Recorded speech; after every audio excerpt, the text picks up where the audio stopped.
안녕하세요. 정주범 목사입니다. 좋은 하루 시작하셨나요? 혹은 하루 마무리하신 이후에 이 영상 보시는지도 모르겠습니다. 우리 집사님들 진심으로 감사드립니다. 벌써 피택교육 네 번째 시간이 됐습니다. 얼마나 감사한지. 저희가 총 8번 하기로 했으니까요. 4번이면 벌써 이제 절반으로 들어가는 거죠. 정말 감사한 것은 정성으로 준비해 주시고 또 마음을 다해서 함께 이 시간을 감당해 주셔서 감사드립니다. 제가 이 피택교육을 생각하면서 사실 굉장히 오래 기도하고 또 하나님 앞에 기도하면서 또 어떤 걸 나누면 좋을까 생각을 많이 했습니다. 그 중에서 오늘은 뉴시티 교리문답 40번입니다.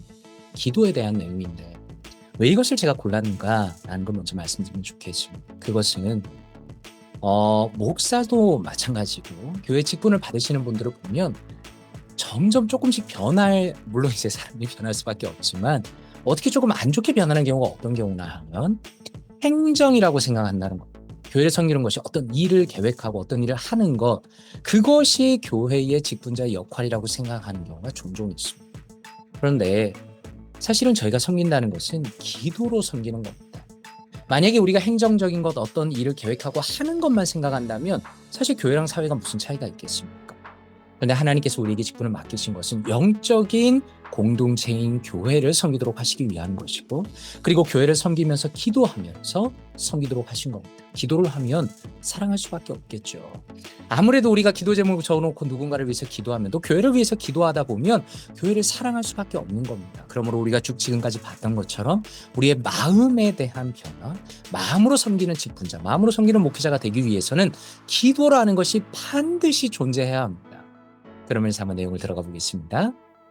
자, 뉴시티 교리문답 40번. 우리는 무엇을 기도해야 합니까? 라는 내용입니다. 우리 성도님들은 어렸을 때부터 신앙생활 하셨습니까? 근데 지금 생각해 보니까 물론 제가 기억력이 약할 수도 있겠지만 이런 내용에 대해서 공식적으로 이렇게 체계적으로 얘기해 준 분이 없었습니다. 그냥 간단히 대표 기도하는 법을 가르쳐 준 분은 있었고 기도가 중요하다라고 얘기한 분은 있었지만 이렇게 교리적으로 설명하면서 우리 뭘 기도해야 되는가에 대해서 아주 클리어하게 가르쳐 준 경험은 저 자신에게도 없었는데 저도 이번에 이 내용을 보면서 참 많이 배우고 너무 좋았습니다. 우리는 무엇을 기도해야 할까요? 사람마다 다르게 생각할 수 있겠지만 우리 교리문답에서는 이렇게 얘기를 합니다. 예수님이 우리에게 직접 가르쳐 주신 주기도문을 의미하겠죠. 기도를 포함하여 하나님의 모든 말씀이 우리가 무엇을 기도해야 할지 가르치고 영감을 줍니다라고 말합니다. 너무 중요하죠. 우리가 신앙의 선배들로부터 신앙을 배웁니다. 저도 마찬가지고요. 하지만 그것보다 더 앞선 것은 하나님의 모든 말씀을 읽으면서 그 수많은 기도들의 내용, 우리가 무엇을 기도해야 한다는 그 권면들의 내용을 통해서 우리가 무엇을 기도해야 할지를 배운다는 겁니다. 그리고 그 말씀을 읽을 때마다 우리가 영감을 받는다는 겁니다. 뭘 기도해야 될지 깨닫게 된다는 거죠. 그래서 말씀과 기도라는 것은 떨어질 수 없다는 것을 다시 한번 발견하게 됩니다. 그리고 제가 권면드리는 것은 내년에 우리 성경 통독을 꾸준히 하겠지만 하다 보면 힘들 수도 있습니다. 일단 포기하지 마시고, 그리고 또 하나 제가 권면드리고 싶은 것은 습관을 가진 게 굉장히 중요합니다. 저 같은 경우는 걸으면서 가급적 꼭 성경을 들으려고 합니다. 개역개정 성경과 NIV 드라마타이즈드 바이블, NLT, 뉴 킹제임스 버전 이런 걸 돌아가면서 듣는데 그것이 저의 영적으로 제가 설 수 있는 가장 중요한 기둥입니다. 사실 제가 영적으로 성숙하고 성장하는 어떤 것은 물론 설교 준비도 중요하고 이런 강의 준비도 중요하겠지만 그것은 세컨드입니다. 저의 영적인 성장과 저의 영성을 위해서 가장 중요한 건 저의 개인적인 성경 읽기와 개인적인 기도입니다. 저는 바라기는 우리 사랑하는 집사님들도 그렇게 되시길 바랍니다. 자, 그럼 한번 내용을 들어가 볼까요? 이 말씀을 교리문답에서는 주네요. 에베소서 3장 14절입니다. 이 안에 우리가 뭘 기도해야 될지를 어마어마하게 압축적으로 적어놓았다는 것을 다시 한번 깨닫습니다. 이러함으로 바울사도의 기도이죠. 내가 하늘과 땅에 있는 각 족속에게 이름을 주신 아버지 앞에 무릎을 꿇고 비노니 그의 영광의 풍성함을 따라 그의 성령으로 말미암아 너희 속사람을 능력으로 강건하게 하시오며라고 바울사도가 에베소 교회 성도들을 위해서 기도합니다. 그리고 이것이 우리의 기도 제목이 된다는 거죠. 문제는 속사람입니다. 우리가 좋은 양복을 입고 좋은 옷을 입고 겉으로 좋은 차를 타면 우리의 내면이 어떤지 알 수 있는 사람은 아무도 없습니다. 사실 사람은 얼마든지 속일 수 있습니다. 그런데 문제는 뭡니까? 우리의 내면의 문제입니다. 저도 마찬가지입니다. 제가 내면이 강건하지 않고 성령 충만하지 않고 말씀이 충만하지 않는다면 어떻게 교회를 섬기겠습니까? 그래서 기도 제목은 너희의 속사람을 능력으로, 하나님의 능력으로 강건하게 해달라 해달라. 저는 그렇게 되기 원합니다. 하나님 저의 속사람을 능력으로 강건하게 해주십시오. 하는 것이 우리의 기도 제목이 돼야 된다는 거예요. 자, 그리고 17절 믿음으로 말미암아 그리스도께서 너희 마음에 계시게 하시옵고. 자, 얼마나 중요한지. 지금 이 말씀은 예수님 안 믿는 사람들한테 보낸 말씀이 아니라 예수님을 이미 믿는 사람들한테 보낸 겁니다. 그런데 바울사도의 기도는 뭡니까? 여러분들의 마음속에 그리스도께서 계셔야 합니다. 안 계시단 말이 아니라 더 충만하게 계셔야 됩니다. 예수님의 다스림을 받아야 합니다 라는 겁니다. 이게 바로 우리의 삶의 목적이라는 거죠. 저도 마찬가지고 우리 사랑하는 집사님들도 마찬가지입니다. 우리의 마음속에 그리스도가 충만하게 계신 분이 있고 그렇지 못한 사람이 있습니다. 예수님의 은혜가 충만한 사람이 있고 그렇지 못한 사람이 있습니다. 우리의 목적은 예수님께서 나의 마음 가운데 충만하게 계시고 나를 다스려 주시기를 위해서 기도해야 된다는 겁니다. 그리고 너희가 사랑 가운데서 뿌리가 박히고 터가 굳어져서라고 말씀합니다. 사랑이 너무나 중요하죠. 사실 사랑은 크리스천의 본질입니다. 이것이 사랑이 충만한 사람이 되기를 원한다. 우리가 조건 없이 사랑을 베푸는 사람, 조건 없이 사랑하는 사람. 제 기도 제목 중에도 하나입니다. 하나님, 주님께서 저희 마음에 은혜를 주셔서 그 어떤 사람도 차별하지 않고 조건 없이 사랑할 수 있도록 도와주십시오. 제 기도 노트에 있는 제목입니다. 정말 그렇게 되기를 원하고요. 우리 사랑하는 집사님들도 직분자로서 섬기면서 그 마음에 조건 없는 사랑이 넘치면 좋겠습니다. 자, 그 다음에 능히 모든 성도와 함께 지식이 넘치는 그리스도의 사랑을 알고, 이것은 넘친다는 것은 나의 지식을 뛰어넘는 예수님의 사랑이라는 것을 우리의 이성을 이미 뛰어넘는 겁니다. 너무 놀랍기 때문에, 너무 충격적이기 때문에, 너무나 환상적이기 때문에 그 그리스도의 사랑을 더 알아가는 것이 또한 기도 제목이고, 그 다음에 19절 그 너비와 길이와 높이와 깊이가 어떠함을 깨달아 하나님의 모든 충만하신 것으로 너희에게 충만하게 하시기를 구하노라 라고 말씀합니다. 이 부분은 뒤에 조금 더 설명하겠습니다. 그리고 3장 20절 우리 가운데서 역사하시는 능력대로 우리가 구하거나 생각하는 모든 것에 더 넘치도록 능히 하시리에게. 저는 이 부분이 너무 마음에 와닿습니다. 우리는 기도하면서 우리는 사람이니까 내가 생각하는 것 이상의 수준만 기도할 때가, 내가 생각하는 수준만 기도할 때가 참 많습니다. 저도 마찬가지입니다. 그런데 목회하다 보니까요, 하나님께서 우리의 기도를 훨씬 넘어서 축복해 주시고 기도를 응답하신다는 걸 너무 많이 깨닫습니다. 그때마다 뭘 놀라는지 아십니까? 하나님이 위대하시구나, 하나님은 능력이 있으시구나. 제 기도 제목 중에 하나는 우리 볼트모 교회에 매주마다 새로운 성도님들이 오시고 매주마다 새로운 성도님들이 정착하는 겁니다. 그게 제 기도 제목입니다. 하나님께서 어떻게 응답하실까요? 성도님들 어떻게 생각하십니까? 저는 하나님께서 그렇게 이루어 주실 것이라고 믿습니다. 그리고 그걸 위해 기도하고 있고요. 어제 한 집사님께서 앞집에 있는 친구분을 모시고 오셨는데 신앙을 가진 지 얼마 안 되셨다 그러더라고요. 저는 참 기뻤습니다. 하나님께서 기도 응답을 들으시는구나. 수요일까지 오셔서 어떻게 예배를 들으시는가. 들어보니까 제 설교를 다 들으셨다는 거예요. 참 얼마나 감사한지. 어쩌면 우리가 더 기도해야 되는 이유는 하나님께서 우리의 기도를 더 넘치게 응답하시는 것을 믿기 때문에 더 열심히 기도하게 되는 것 같고, 그리고 그 기도 응답이 올 때 얼마나 마음이 기쁜지 모릅니다. 그 기쁨 가운데 살아가는 것이 바로 성도의 삶이다라는 생각이 듭니다. 자, 그리고 제가 조금 더 설명을 하려고 합니다. 아까 방금 말씀드린 몇 절이옵니까? 19절 말씀이죠. 하나님의 모든 충만하신 것으로 너에게 충만하게 하시기를 구합니다. 도대체 이게 무슨 의미인가? 이게 무슨 의미인가? 제가 한번 생각해 보십시오. 이 자리에서 그냥 바로 넘어갈 수 있겠죠. 하나님의 모든 충만하신 것으로 여러분이 충만하게 되기를 원합니다. 이렇게 기도하고 이렇게 넘어가도 됩니다. 그런데요, 무슨 의미인지를 모르면 그게 이해한 거라고 말할 수 없습니다. 제가 큐티 모임을 하는데 어떤 집사님이 그렇게 얘기하시는 거예요. 자기가 성경을 통독을 하는데 무슨 의미인지를 모르겠다는 거예요. 근데 얼마 전에 제 아들 둘째랑 이제 7살, 8살 되는 지용이가 이렇게 얘기하는 겁니다. 아빠, 나는 성경을 읽었는데 이게 무슨 말인지 모르겠어. 이렇게 얘기하는 겁니다. 제 마음이 얼마나 아픈지. 그래서 바로 그 내용에 대해서 설명을 해줬습니다. 우리가 어떤 글을 읽는 것, 성경을 읽는 것과 이해하는 것은 차이가 있는 겁니다. 내가 그 의미가 무엇인지 모를 수가 있기 때문입니다. 그래서 제가 설명드립니다. 이 내용을 추가로 설명드리겠습니다. 저는 여기서 말씀드리고 싶은 것은 모든 사람의 인생은 한 걸음을 전진하는 게 중요합니다. 예를 들어서 제가 이 내용을 준비하지 않고 준비하자면 저도 편하겠죠? 그냥 넘어갈 수 있는데 제 마음속에 저 자신도 그렇고 지금 함께 하시는 우리 집사님들이 조금이라도 더 알아가고 조금이라도 전진했으면 좋겠다. 그 전진하려는 태도가 너무나 중요하다는 걸 말씀드리고 싶은 겁니다. 사람마다 지적인 수준은 차이가 날 수 있습니다. 사람마다 신앙의 성숙의 수준을 차이가 날 수 있습니다. 그런데 정말 내가 한 걸음을 더 전진하려고 하느냐, 아니면 그냥 그 자리에서 늘 멈춰 있느냐, 모르는 말씀이 나와도 그냥 넘어가고 그런 상황으로 살 거냐, 그것은 순전히 그 사람의 인생의 선택입니다. 저는 바라기는 제 자신도 그렇고 함께 하시는 우리 집사님들은 멈추지 않고 전진하는 사람이 되었으면 좋겠습니다. 자, 그러면 제가 책 내용을 하나 띄워놨는데, 아마 제목이 잘 이제 종이 받으시면 너무 작아서 안 보일 수도 있는데, 이 책은 엑서제티컬 서머리라는 책입니다. 엑서제티컬이라는 것은 하나님의 말씀의 의미를 분석하는, 혹은 의미를 파고 들어가는 그런 의미를 갖고 있습니다. 이 책은 굉장히 좋은 책인데, 예를 들어서 시중에 에베소서에 대한 주석이 몇 권쯤 있을까요? 정말 많겠죠. 뭐 한 100종이 넘을 겁니다. 근데 그 중에서 좋은 주석이라고 판단되는 게 뭐 한 15종이 될 겁니다. 그리고 그 중에서 정말 아카데믹하고 목회적으로 중요한 책들을 종합을 해서 이 말씀이 어떤 의미, 구절구절별로 어떤 의미가 있는지를 분석하는 책입니다. 어떤 주석은 이렇게 이해했고 어떤 주석은 이렇게 이해했고, 그것을 카테고리로 하면 이렇게 나눠지고, 굉장히 디테일하고 어려운 책입니다. 그런데 물론 이제 우리 성도님들은 보실 일이 없겠지만, 저 같은 경우는 설교를 준비하면서 이게 꼭 필요하다 생각하면 반드시 살펴보는 책 중에 하나입니다. 거기에서 이 전체 내용을 갖고 온 게 아니라 그 중에서 우리 성도님들이 이해하실 만한 내용, 그리고 같이 이 정도는 이해할 수 있겠다 싶은 것을 가져온 겁니다. 자, 제가 읽어드리겠습니다. 위에 한 5줄 정도가 그 엑서제티컬 서머니 내용입니다. 이 말씀은 신성한 완전함, 즉 하나님 자신이 충만하신 것처럼 충만함이 이르는 것을 의미합니다.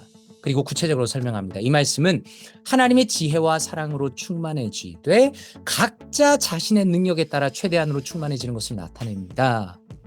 저는 이 부분이 정말 좋았습니다. 그러니까 막연하게 하나님이 충만해지시는 것을 생각하는 건 하나님의 은혜가 충만해지고 하나님의 능력이 충만해지는 것도 맞지만, 이것을 프랙티컬하게 생각해 본다면 각자 자신의 능력에 따라서 최대한으로 충만해지는 것이 바로 이 하나님의 모든 충만하신 것으로 충만하게 되는 것을 의미한다는 겁니다. 그런 면에서 똑같은 이야기 반복되는 겁니다. 저는 한 사람의 능력을 개발하는 것이 굉장히 중요하다고 생각합니다. 생각해 보십시오. 많은 사람이 교회가 잘 되기를 원합니다. 많은 사람이 교회가 발전되기를 원합니다. 그런데 교회가 발전되는 건 뭘까요? 교회가 발전된다는 것은 그 한 사람, 목회자, 성도 한 사람 한 사람이 발전하는 걸 의미합니다. 그런데 만약에 우리가 하나님의 모든 충만한 것으로 충만하게 되기를 원합니다 라고 말하면서 나는 아무것도 변하지 않고, 나의 어떤 능력이 변하지 않고, 나의 능력이 발전하지 않는다면 사실 그것은 그냥 허황된 갈망에 불과하다라는 거죠. 그래서 저는 바라기는 우리 사랑하는 집사님들이 많은 능력이 있습니다. 그 능력들을 발전하면 좋겠습니다. 똑같은 맥락이죠. 한 걸음 한 걸음 계속 전진하는 게 중요합니다. 내가 안수 집사로서, 권사로서 내가 부족한 게 있죠. 그러면 계속 그걸 트라이를 해야 되는 겁니다. 내가 부족하니까 그냥 그대로 나는 어쩔 수 없습니다라는 게 아니라 계속 트라이를 해야 되는 겁니다. 자, 그리고 신자는 절대적인 완전함에 도달하기 위해 노력해야 합니다. 그래서 하나님의 충만하신 것으로 충만하게 되기를 원한다라는 그 기도는 내가 거기에 동참하는 완전함에 도달하기 위해서, 비록 그 완전함에 도달할 수 없다 할지라도 계속 노력하는 걸 의미하는 거죠. 그리고 사람의 완전함은 하나님의 충만해진 것에 있습니다 라고 마무리합니다. 사실 이것이 여러 주석들을 종합한 내용이라 앞의 내용이 반복되기도 하지만, 하나님의 능력과 하나님의 은혜로 충만한 것인 동시에 나의 능력을 최대한 개발하는 것도 바로 하나님의 모든 충만하신 것으로 충만하게 되는 것이 의미하는 겁니다. 바로 이게 우리의 기도 제목이 돼야 한다는 거죠. 그렇다면 제가 이 내용을 보는데 C.S. 루이스 책이 생각이 났습니다. C.S. 루이스는 기독교 역사상 가장 탁월한 평신도 중에 한 명입니다. C.S. 루이스를 인용한다는 것은 사실 그 사람의 지적인 수준이 굉장히 하이 레벨에 있다는 겁니다. 신앙적으로. 그래서 저는 사실 제 개인적으로 늘 노력하는 게 C.S. 루이스를 꾸준히 읽는 거, 그리고 칼빈을 꾸준히 읽는 건데, 특별히 순전한 기독교를 정말 좋아합니다. 순전한 기독교는 팀 켈러 목사님 같은 경우는 21세기의 C.S. 루이스라고 불리는데, 그분의 설교를 들어보면 거의 모든 설교의 논리가 이 순전한 기독교, 특별히 C.S. 루이스의 순전한 기독교에서 인용하는 걸 볼 수 있습니다. 제가 개인적으로 읽으면서 굉장히 마음에 와닿던 부분을 나누기 원합니다. 지금 하나님의 충만하신 것으로 완전히 충만하게 되기를 원한다라는 부분입니다. 이러한 진리의 양면을 달리 표현할 수 있습니다. 이건 C.S. 루이스 순전한 기독교의 다운 내용입니다. 한편으로는 우리의 태도를 보여주는데, 한편으로는 우리는 어떤 도움 없이 자기 노력만으로 단 24시간도 바른 사람으로 살 수 없다는 사실을 잊지 말아야 합니다. 한편으로 어떻습니까? 우리는 연약하고 우리는 넘어지고 우리는 부족하기 때문에 하나님 없으면 안 된다라는 절박한 심정이 있어야 됩니다. 근데 또 한편으로는 계속 이어집니다. 하나님은 역사상 가장 위대한 성인들의 거룩함과 영웅적 면모 이상의 것을 우리 각 사람 안에 만들어내고야 말겠다고 작정하셨다는 사실을 알아야 합니다. 이게 구원의 시작이고 구원의 목적입니다. 하나님께서 우리를 자녀로 부르실 때는 그래 너 앞으로 내 사랑받고 열심히 착하게 살아야지 라는 정도가 아니라 하나님의 자녀다움, 너무나 놀랍고 아름답고 황홀한 그 부모 되신 하나님의 아름다움을 닮아가는 사람으로 우리를 부르신 겁니다. 그리고 하나님이 그걸 작정하셨다는 겁니다. 기독교 역사상 가장 위대한 성인들, 가장 아름다운 사람들의 그 모습까지 나아갈 수 있도록 하나님께서 작정하셨다는 겁니다. 물론 로이스가 뭐라고 말합니까? 이 일은 이 생에서 완성되지 못할 겁니다. This life에서 이루어질 수 없다는 거죠. 하지만 하나님께서는 우리가 죽기 전까지 가능한 한 그 목적지까지 데려가고자 하십니다 라고 말합니다. 갑자기 그런 생각이 드네요. 우리가 몇 살까지 살 수 있을까요? 잘 모르겠습니다. 제가 설교할 때마다 혹시라도 힘이 없거나 지쳐있는 상황이면 이렇게 생각합니다. 이것이 내 마지막 설교라고 생각하자. 그런데 우리가 우리의 인생을 개런티할 수 있는 사람이 누가 있겠습니까? 저는 어쩌면 마음은 바라기는 오래 살면 좋겠는데 어쩌면 우리 인생이 굉장히 짧을 수도 있습니다. 중요한 것은 내가 하나님 앞에 제대로 살고 있는가? 그리고 제가 빨간 글씨로 적은 것처럼 이거는 제가 강의를 위해서 적은 겁니다. 우리에게 충만해지고자 하는 원대한 목표가 있는가? 제가 많은 분들과 대화해 보면요. 사실 죄송하지만 목회자들도 마찬가지입니다. 정말 하나님으로 충만해지고자 하는 원대한 목표가 있는 사람이 많습니다. 그것이 우리의 현실입니다. 그런데 우리는 성경의 포커스를 맞춰서 하나님의 말씀에 영감을 받으면서 정말로 내 인생에 하나님의 충만하심을 따라서 충만해지기까지에 대한 간절한 기도가 있는가?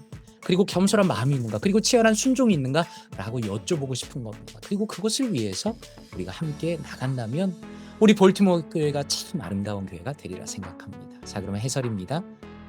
요하네스 크리소스토무스, 좀 말이 어렵죠? 이것은 라틴어 표기입니다.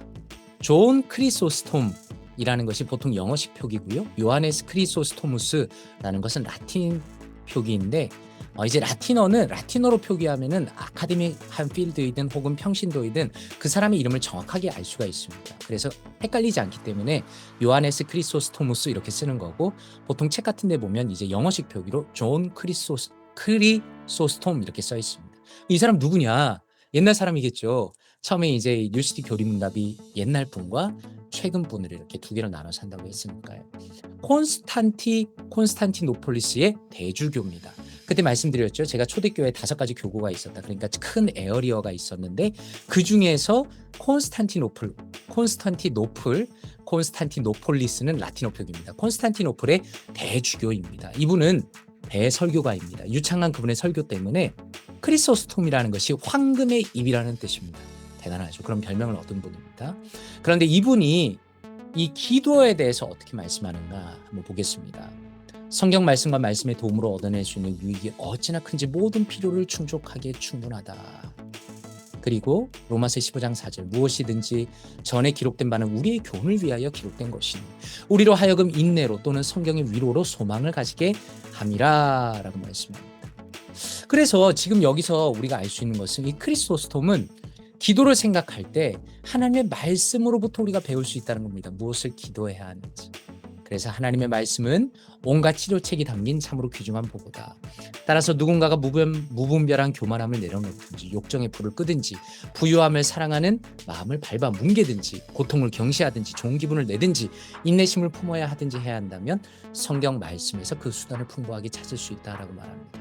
그래서 이 내용에서 강조하는 것은 정말 우리의 기도의 제목들은 성경을 통해서 발견할 수 있다는 겁니다. 그리고 말씀과 기도는 이어진다는 겁니다. 그러므로 말씀을 통해서 우리의 마음이 새로워지면서 끊임없이 기도해야 한다는 겁니다. 그래서 제가 지난번에 아마 금요일날 잠깐 한번 보여드렸을 수도 있는데 저는 기도 노트 제 개인적으로 위에다가 성경 구절을 적어놓았습니다. 아마 6개 정도 됐는데 제가 인생의 목표로 삼는 성경 구절 그리고 이것을 꼭 마음에 두고 기도해야 된다는 성경 구절. 그래서 제가 권면드리는 것은 우리 집사님들 기도 노트를 만들어 보시고 그 기도 노트 위에다가 뭐 거창하지 않아도 됩니다. 그냥 셀폰에 노트 하나 적어보는 거죠. 메모장에다가 거기다가 하나님의 말씀, 기도에 대한 말씀들 적어보시고 그 말씀을 의지해서 기도해 보시길 바랍니다. 자, 그리고 나서 알리스테어 백이라는 분입니다. 이렇게 설명합니다. 똑같은 맥락입니다. 무엇을 기도해야 할지 모를 때 우리는 본능적으로 성경을 찾는다. 우리에게 영감을 주고 우리를 지도하는 것이 바로 성경이기 때문입니다. 그리고 여러 내용을 얘기합니다. 성경에 나오는 기도에 대한 내용들을 인용하죠. 예수께서 우리에게 항상 기도하고 낙심하지 말라고 일깨워 주신 내용이든, 바울이 빌립보 교인들에게 아무것도 염려하지 말고 다만 모든 일에 기도로 하나님께 아뢰라고 가르친 내용이든, 성경은 우리가 계속 바른 길을 걷도록 돕는다. 염려가 많죠. 염려가 많으면 기도를 안 하게 됩니다. 그런데 성경은 염려하지 말고 기도하라라고 말씀합니다. 그리고 기도할 때 실제로 우리는 하나님께 우리의 삶과 다른 이의 삶이 하나님의 목적에 부합하게 해달라고 기도하는 겁니다. 기도할 때 하나님의 뜻을 생각하게 되고 하나님의 마음을 생각하게 되고, 하나님, 저도 하나님의 마음에 합한 자가 되고 싶습니다라고 기도하게 된다는 거죠. 그리고 그렇게 기도할 때 우리가 하나님의 뜻에 합당한 기도, 말씀에 따라서, 하나님, 제가 말씀에 따라서 이렇게 간구합니다, 하나님께서 응답해 주십시오라고 기도하는 사람은 마음의 담대함을 가지고 기도할 수 있다는 겁니다. 진짜 멋지지 않습니까? 따라서 우리는 이 세상을 위해 기도하며 사람들이 복음을 믿게 해달라고 구할 수 있다라고 기도합니다. 제가 통상으로 기도하는 내용이 많이 바뀐 것 중에 하나가 뭔지 아십니까? 연약한 자들을 위한 기도입니다. 우리가 가족 중에 혹은 연약한 자들이 주변에 내 친구 중에 있으면 그 사람들을 위해서 오래 기도하다 보면 더 이상 기도 안 하고 싶어집니다. 사람 마음이 안 변할 것 같으니까. 그런데 우리가 기도할 수밖에 없는 이유는 하나님께서 믿지 않는 자들을 위해서 기도하라고 말씀하시고 그들의 성령 충만함과 그들의 회복을 위해서 기도하라고 말씀하시기 때문에, 그게 하나님의 마음이기 때문에 기도하는 겁니다. 그래서 예수께서 말씀하신 것처럼 일꾼들을 추수밭으로 보내달라고 기도할 수도 있고요. 그리고 우리가 또한 추수하는 자들이기도 하고요. 그리고 우리의 삶에 거룩하고 즐거워하고 감사하는 복음의 역사가 이루어지게 해달라고 기도할 수도 있습니다. 사랑하는 집사님들은 마음이 항상 충만하십니까? 저도 돌아보면 늘 그런 건 아닙니다. 아침에 기분 우울하다가 점심때 좀 좋았다가 피곤하면 저녁에 우울하고, 이것이 어떻게 보면 우리 인간의 연약한 모습입니다. 그런데 하나님께 기도하면서, 하나님께서 힘주시기 원합니다. 거룩하고 즐거워하고 감사하는 마음이 있기 원합니다. 복음의 역사가 우리의 마음 가운데 있기 원합니다 라고 기도해야 하는 겁니다. 그리고 이 모든 것을 행할 때 우리보다 하나님이 더 우리를 축복하길 원하신다는 사실을 기억해야 합니다. 이분은 진짜 너무 훌륭한 것 같아요. 왜냐하면 우리를 축복하기 원하시는 분은 하나님이십니다. 근데 하나님께서는 우리의 기도를 사용하십니다. 우리의 기도를 들으시고 우리의 마음 가운데 하나님의 마음을 더 알아가게 하시고 하나님의 복을 마음껏 누리도록 하시는 겁니다. 그래서 마태복음 7장 11절 너희가 악한 자라도 좋은 것으로 자식에게 줄 알거든 하물며 하늘에 계신 너희 아버지께서 구하는 자에게 좋은 것으로 주시지 않겠느냐. 아멘입니다. 원래 아는 말씀이지만 이 내용을 보고 나니까요, 훨씬 기쁨이 넘칩니다. 사랑하는 성도님들 어떻습니까? 기도하고 싶은 마음이 마구 생기지 않으십니까? 저는 이 내용 읽고 준비하는데요, 와, 진짜 기도 더 하고 싶다는 생각이 정말 많이 생겼습니다. 그리고 기도할 수 있다는 것이 하나님께서 그리고 듣고 응답하신다는 것이 우리의 삶에 얼마나 큰 축복인가를 다시 한번 생각하게 된 겁니다. 정리해 보시고요, 마지막 기도입니다.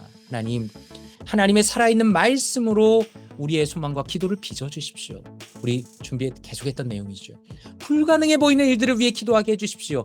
기도는 원래 불가능해 보이는 걸 기도하는 겁니다. 이미 이루어진 걸 기도할 필요가 뭐가 있겠습니까? 때로는 보이지 않는 것, 때로는 내 눈에 불가능해 보이는 것들을 기도하는 거죠. 우리가 주님의 사랑하는 아들, 딸로 나아갈 때 우리의 시각이 말씀을 따라서 주님을 바라보게 해주시고, 말씀이 우리를 움직여 하나님의 필요함을 인식하고 무릎으로 나가게 해주십시오 라고 기도하는 겁니다. 그러므로 간절히 바라기는 기도하는 우리가 되기 원합니다. 저도 마찬가지입니다. 우리 사랑하는 집사님들도 마찬가지입니다. 매일마다 못할 수도 있고요, 길게 못할 수도 있습니다. 중요한 것은 방향을 가지고 꾸준히 기도하면서 하나님과 가까워지고 하나님께 기도하면서 직분자의 길을 걸어가시는 우리 사랑하는 집사님들 다 되시면 좋겠습니다. 오늘도 진심으로 감사드리고 곧 뵙도록 하겠습니다. 정진모 목사였습니다. 감사합니다. 좋은 하루 되세요.